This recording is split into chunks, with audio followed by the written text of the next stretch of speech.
বাংলাদেশের রাজনীতির আকাশে জমেছে নির্বাচনী মেঘ। ধীরে ধীরে এগিয়ে আসছে জাতীয় নির্বাচনের দিনক্ষণ।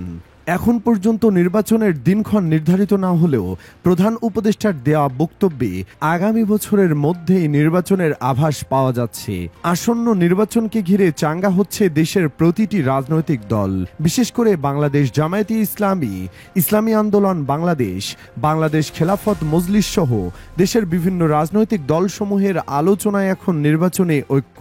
বিশেষ করে ভোটকে কেন্দ্র করে ইসলামী জোটসমূহ মিলে একটি নির্বাচনে ঐক্য হতে পারে, যার গুঞ্জন উঠেছে রাজনীতির বাতাসে। এখন প্রশ্ন হচ্ছে, নির্বাচন ঐক্য হলে বাংলাদেশের বিশিষ্ট ইসলামী বক্তারা কি আসবেন রাজনীতির মাঠে? চলুন বিস্তারিত জানা যাক। বাংলাদেশ জামায়াতে ইসলামী ও ইসলামী আন্দোলন বাংলাদেশ এখন বেশ কাছাকাছি। ঘনিষ্ঠতাও বাড়ছে সময় গড়ানোর সঙ্গে সঙ্গে।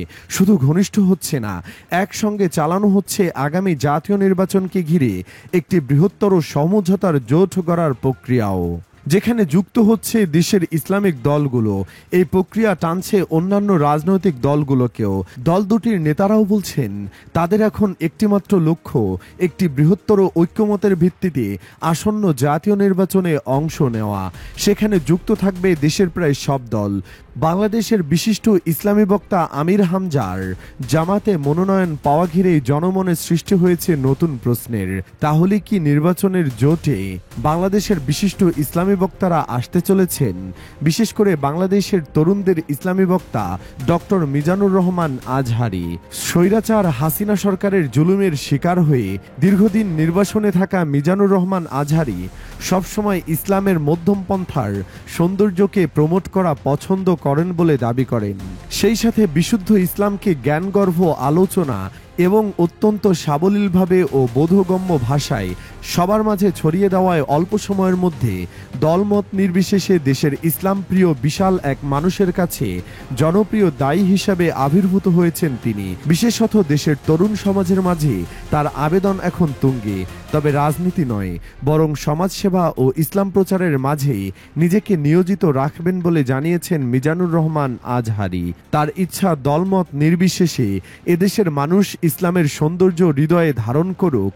ইসলামী জোট গঠন হলে ডক্টর মিজানুর রহমান আজহারীকে রাজনীতির মাঠে দেখা যাবে কিনা সেটি নিয়ে রয়েছে এখনো ধোঁয়াশা। একই সাথে বাংলাদেশের আরও একজন ইসলামিক বক্তা শায়েখ আহমদুল্লাহকে নিয়েও আলোচনা হতে পারে। বাংলাদেশের যে কোনো আসন থেকে শায়েখ আহমদুল্লাহ শক্ত প্রতিদ্বন্দ্বিতা করতে পারবেন বলে মনে করেন তার ভক্তরা। সে হিসেবে তার জন্মস্থান লক্ষ্মীপুর অথবা নারায়ণগঞ্জের কোনো একটি আসন থেকে তাকে নমিনেশন দেওয়া হতে পারে বলে মনে করছেন বিশ্লেষকরা।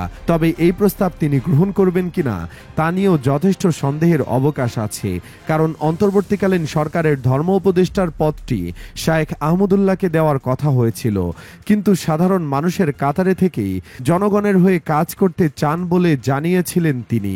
তাই অনেকেই মনে করেন তিনি রাজনীতিতে না গিয়ে তার প্রতিষ্ঠিত আস-সুন্নাহ ফাউন্ডেশন থেকেই দেশের জন্য কাজ করবেন।